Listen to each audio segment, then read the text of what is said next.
Guys, so today is magbibigay tayo ngayon ng perfume dun sa magre-resell sa atin. So, ito yung mga ibibigay ko sa kanya muna para sample. If ever na mabenta niya, dadagdagan na lang natin sa susunod. So, ang mga binigay ko nga pala sa kanya is yung mga Meow, Selena Gomez, ay hindi pala, Cloud, Sweet Pea, and Cucumber. So, bibigyan ko na din siya ng tester para mapaamoy niya and maalok niya sa mga kasama niya o mga kakilala niya kung saan niya balak itinda bala siya sa buhay niya. So yeah, magle-leverage tayo ng time ngayon and tuturuan ko kayo kung paano yung ginagawa ko. Kaya mabilis ako nakakapagpaubos ng perfume and tinuturo ko na din to sa mga kaibigan ko, sa mga tropa ko. And yeah, mamaya iabot natin sa kanya kasi papunta na siya. Kakulit nga ng animal, sabi ko mamaya na pero atat din magbenta. So yeah, bigay na natin sa kanya ngayon para nasa kanya na mabenta niya na. So habang ako pumapasok, gumagana pa rin yung business natin. Okay? So update ko kayo sa mga mangyayari mamaya. And time check 2:30 na. So naglalaba ako ngayon, sobrang init. And magbabasa din ako mamaya after ko maglaba. So yun na, let's go.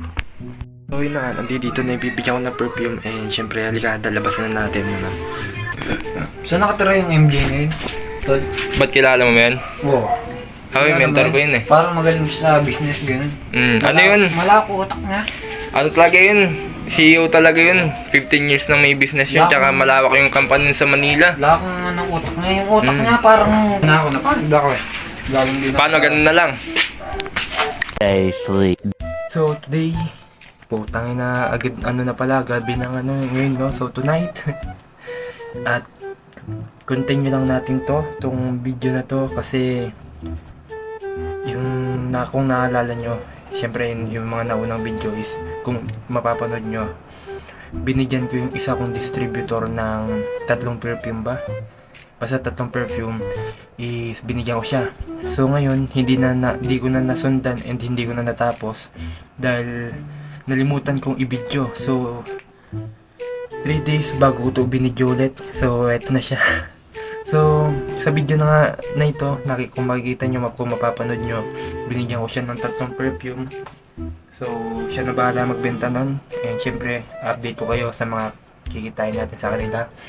So yung gustong itapik dito ngayon is kung paano ba yung ginagawa kong to, kung paano ba mag-leverage ng tao, paano gamitin yung oras ng iba para kahit nasa school ka is yung business na ginagawa mo is gumagana pa rin kahit hindi ka nakapagbenta o hindi ka basta kahit nag-aaral ka, may nagbebenta ng products mo para sa'yo. Sa madaling salita, ganun siya.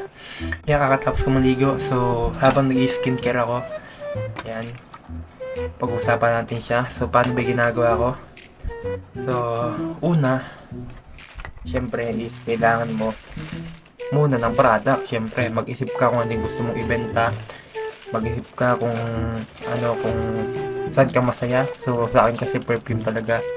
So yeah, pag nakaisip ka na ng perfume na gusto mo, ng products na gusto mo, is dito na papasok yung money. Syempre money involved. So ikaw yung mag-invest, ikaw yung kikilos, mag-isip ng idea, ikaw yung magpapangalan, ano kung clothing man yan o kung ano. So isipin mo din yung market, kung paano mo siya ma-market, paano mo ititinda. So yun. Yung sa akin kasi, bago ako magpatinda, bago ako magpa-distribute, is ako muna yung gumawa. Nagbenta ako mag-isa. Siyempre kasama doon yung si Ashley. Nagbenta kami yung dalawa. So, yeah. Meaning to say, is, alam mo na siyang i-market ng sarili mo, di ba? So, yeah, ikaw muna magsimula. So, once na nasimulan mo na, alam mo na yung mga gagawin, doon mo na siya pwedeng ipasa sa iba. Halimbawa, for example, may kaibigan ka. So, yung products mo is 100 pesos. Sabihin natin 100 pesos. Nakuha mo yung products mo is, sabihin na natin 50 pesos mo nakuha yung product mo. So, yung tubo mo dun sa isang product, 50 pesos. So, ang gagawin mo, hahanap ka ng kaibigan mo na gusto din magtinda, na willing magtinda. pag nakahanap ka na is yung 100 pesos na yun, papabenta mo sa kanya. Tapos pag nasa kanya na yung worth of 100 pesos, siya na bahala naman magpatong. So pag nasa kanya na yung products, gagawin niyang 150 pag binenta niya. So pag ginawa niyang 150, sa kanya na yung 15 tubo mo, ay sa kanya na yung dinoble niyang 50. So mangyayari, yung 50 pesos naman na tubo mo sa 100, kakaltasan mo ngayon yun ng, sabihin mong 10% yung kaltas. So sa 10%, halimbawa basta sa 50, putang ina, naguguluhan talaga ako pag abot sa compute. So yeah, halimbawa sa 50 pesos, kakaltasan mo dun is 20. So may 30 ka pa na tubo. So meaning yung 100 magiging babalik na lang sa'yo is 80 na lang. So kasi sa kanya na yung 20. So sa kanya mapupunta 20 plus yung 50 na tinubo niya. So bali ang tubo niya is 70. So meaning babalik sa'yo 80, sa kanya 70. Win-win situation kayo ngayon. So pera may ginamit, products may ginamit, nagtinda lang siya. Yung ile-leverage mo naman dito, yung time. Okay? Nabawasan man yung tubo mo ng 20 pesos, at least products mo umiikot pa din kahit tulog ka. Halimbawa natutulog ako ngayon, tapos yung distributor ko nagtitinda ng products ko. So meaning may papasok pa rin sa'yo na pera. Malinaw ba? Basta yun. So pangalawa naman na ginawa ko kung paano mag-leverage is may products ka ngayon. Halimbawa, yung products mo, clothing, tama, sige, clothing na lang. Yung clothing mo is 300. So ngayon, humanap ka ng pinakamalapit na tindahan o ukayan din. Ngayon, kakausapin mo yung nagtitinda sa ukay o yung may-ari na sabi mo kung baka pwedeng ipalagay yung clothing mo doon. Once na nabenta nila, bibigyan mo sila ng komisyon. Halimbawa, sa 300 mo na clothing, ibebenta nila yun. So magiging yung kanila doon 60 pesos o sabihin natin 50 pesos para hindi tayo mahirapan mag-mat. Ang balik sa'yo ng clothing mo is 250. O sabihin na natin yung clothing mo, lahat-lahat ng ginastos mo sa isang na shirt is 150. Tapos yung bibigay sa'yo is 250. So meron ka pa ding tubong 100. Tapos yung 50 pesos kinaltas pa nila. So meaning yun yung situation pa din, kasi tumubo ka pa din naman pero hindi ka kumikilos. Sila na yung nagtinda, nag-asikaso sa bumibili. Okay? So yun, sa madaling salita, wala silang nilabas na pera. Once na makabenta sila, kanila kagad yung tubo. Okay? Hindi na nila pinroblema yung brand, yung name, kung paano i-execute. Basta itinda lang nila, may tubo sila. So ganun lang siya nagwo-work. So yeah, ganun mag-leverage ng time ng iba. Okay? So ngayon, ito naman, pasok tayo sa pagre-reseller. Sa reseller naman, mag-o-offer ka. Halimbawa, meron ka supplier. Okay? Ngayon, yung supplier mo, halimbawa yung supply mo ng clothing na lang ulit. Sabihin natin, halimbawa lang, sabihin natin sa 50 t-shirt is 500 pesos. Ay, sabihin natin sa 50 t-shirt is 3,000. So bago ka para ka makakuha ng 50 t-shirt, kailangan mo muna ng 3,000. So bayad ka. Ngayon, mag-o-offer ka naman ng business din.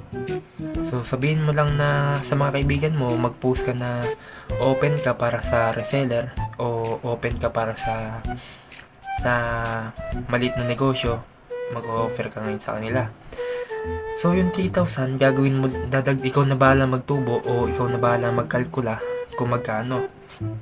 So, sa 3,000 na nakuha mo, gagawin mo lang, sabihin mo ng 3,500. Meron na silang maliit na negosyo.